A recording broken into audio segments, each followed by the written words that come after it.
What is up, YouTube and Blackheart Nation? It's Troy with Blackheart Tactical here. I wanted to drop another video and kind of continue on with an honest review series. And this, you probably already know by the title, but this is a pretty special one. This is a pretty rare and unique weapon. And I was excited to get my hands on this gun and be able to own a piece of Magpul history. But I was a little underwhelmed with some factors of this gun. Now, the gun we are speaking of is the Magpul Masada, aka the Bushmaster ACR, aka the Remington ACR, or whatever you want to call it, okay? Now, there's a lot of great things about this gun. There's a lot of things that I wish were better, and there's a lot of things that are non-existent that need to be there for this to be a viable option, especially when it's competing against the likes of the SCAR. So let's go ahead and jump into this thing. Now, this is the 16.5-inch barrel, and on top of it is a Lantac Dragon muzzle device. It has the original M-Bus sights from Magpul. I do have the original polymer handguard to go with it, but I do have the Bushmaster tri-rail on here, and I have some BCM Gunfighter foregrip setting to the front, Surefire Mini 300 Scout Light, and the pressure pad mounted on the top rail. I got a Sig Sauer Romeo 4H, and that's about it for add-ons to this gun. So let's go through some of the pros. Some of the pros are it is a gas piston system. So you can, depending on whether you're running a can or not, you can switch from an unsuppressed fire mode to a suppressed fire mode, so you're not overgassing. And you won't have, failure to fires, failure to feeds, any sort of malfunctioning issues because you're able to regulate that gas system. It comes with great sights, backup sights. It's comfortable. The rake on the handguard is not so far back, kind of like the old style M16s. The A2 grips, it's not necessarily vertical either, but it's at a nice angle, and the controls are really nice, really ergodynamic. The ergos are nice. You guys are probably going to grill me on that, but hey, I'm used to being roasted. The charging handle, it's in a phenomenal spot. If you're functioning, your bolt and the bolt catch and release is right here, so you're not having to fumble with the traditional AR style bolt catch. All you gotta do, boom. Unlike the SCAR, the charging handle is not reciprocating. So once you start to fire this thing, that bolt stays in the front front spot. So if you have that kind of magazine as your foregrip kind of hold, you don't have to watch your thumb from getting ripped off by a reciprocating charging handle. I've got about 1,500 rounds through this thing, and it's got the 1-in-7 twist, standard M4 profile barrel. It's a little front heavy, I'll be honest, but I'm a big guy, I'm a strong guy. I really don't notice something like that. The stock on this thing is a great stock. It's so great that Kinetic Engineering, I think, is the company's name. I could be wrong, but they've pretty much copycatted this thing and modified it to fit on a SCAR. So you don't have that ugly UGG boot hanging off the back of your $3,000 rifle. So that's, the trigger straight from Bushmaster is pretty good. It's as good as some of the upgraded mil-spec combat triggers, but it's not as good as a a competition trigger or drop-in trigger or something that's had true work put into it. The This, it normally comes with ambi safety selector lever, but this one has been switched out for a single-sided safety selector. So we'll go ahead and cycle this thing, function, let you guys get a feel for how it sounds dry firing. Pretty nice. I mean, there's no grittiness, there's no crappy take up, no nothing like that. The reset is short and it's nice. I mean, it's a good combat trigger. There's no denying it. Now that I've highlighted the goods, some of the goods, the important ones that stuck out to me personally, we'll go into some of the cons. And the cons are kind of where the juice isn't really worth the squeeze on the ACR, to be honest with you. Now, I got my hands on this via a trade. I traded a Kel-Tec KSG shotgun for an ACR. The catch-22 was I drove 9 hours. I drove 4.5 there and 4.5 back. But I traded a $700 shotgun for a $2,000 gas piston, rifle. So I think I did pretty well on that trade. Shout out to that guy, whatever your name is. I don't remember you, but I remember this trade. I will remember this trade until the day I die. Now, the cons. When Magpul kind of let go of the reins of the project and Bushmaster started taking over, a lot was promised in way of support for the rifle, future caliber change kits, so on and so forth. Things floundered and they crapped the bed. And pretty much everything that was promised never came to fruition. So all the caliber change kits, the calibers they promised never came out. Now there's third-party companies that are doing caliber swap kits, and there may be one or two here and there that you can get that are actually Bushmaster caliber change kits. But if you can get your hands on them, I'm talking this is the 16.5-inch barrel.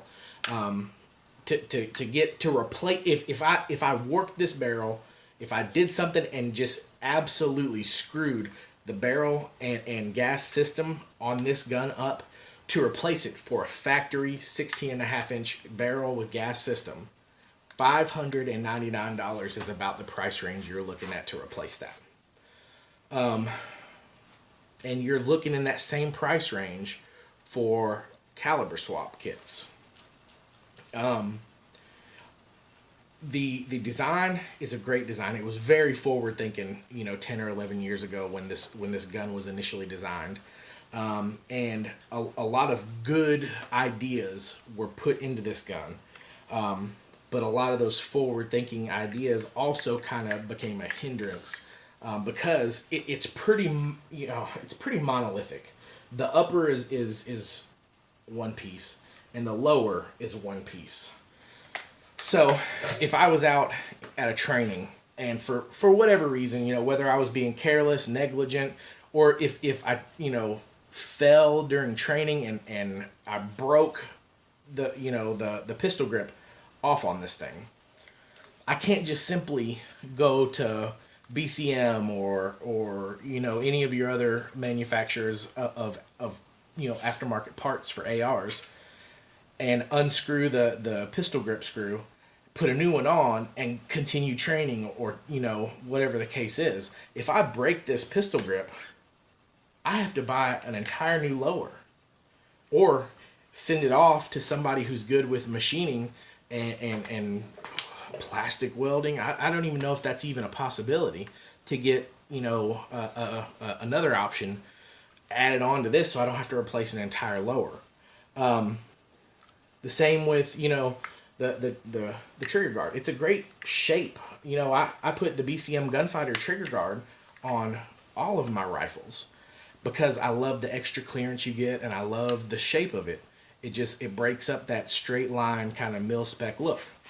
But this is it's there's no pins to bust out of this thing and replace it. If you break your trigger guard, you have to replace the entire lower. So that's one of the huge detractors of this rifle. In this price range, now you can go on Gun Broker and you can fact check me, but you're looking opening bid on an ACR similar to this around $1,800, $2,100, between there. For the same price, you can, get a really nice, gas piston AR or a really nice direct impingement AR like a Daniel Defense, a BCM rifle. In that price range, you can get something with proven reliability and aftermarket support for that. That's the detractor, the huge detractor, in my opinion, of what could have been an amazing rifle, is that Bushmaster does not support this rifle like they should. The third party and other, third party companies don't support this rifle like it probably needs. So if you were to have a catastrophic failure and have to replace a part on this thing, you're going to struggle to find a part, one. Two, you're going to pay an arm and a leg for that part. And it's just, you're, for this investment, and you guys, in the comments below, let me know your thoughts on this. You may have differing opinion than I do. And that's what this is all about. You tell me your input. But for a rifle in that $2,000 price range, some of you are like, oh, well, it's going to be a rare incident that you warp a barrel or you break something that's going to have to lead to a large replacement on a rifle like that. You guys don't know my luck. It's my luck that something is going to break on this thing. And when something breaks on this thing, I'm going to put half of the cost of the gun back into this thing to just get it up and running again. So, great rifle. It shoots good. The groups kind of tend to spread out the warmer the barrel gets. Probably has a lot to do with the heavy profile. 1 in 7 twist. Maybe if there was a faster twist rate on there, get a little tighter groups. I shoot 55 grain because it's cheap. Maybe if I wasn't such a cheapskate and invested in a heavier grain bullet for training, maybe I wouldn't have that complaint. Maybe the heavier bullet would be a little more accurate. But I don't think that's the case. I think that it's just the choice of barrel profile and twist rate that they went with. But who's to knock them? The mil spec M4 profile barrel is a dime a dozen. And when you're going into a project that's going to cost millions and millions of dollars to develop, you kind of want to, shave corners where you can, and that was definitely a corner that was shaven.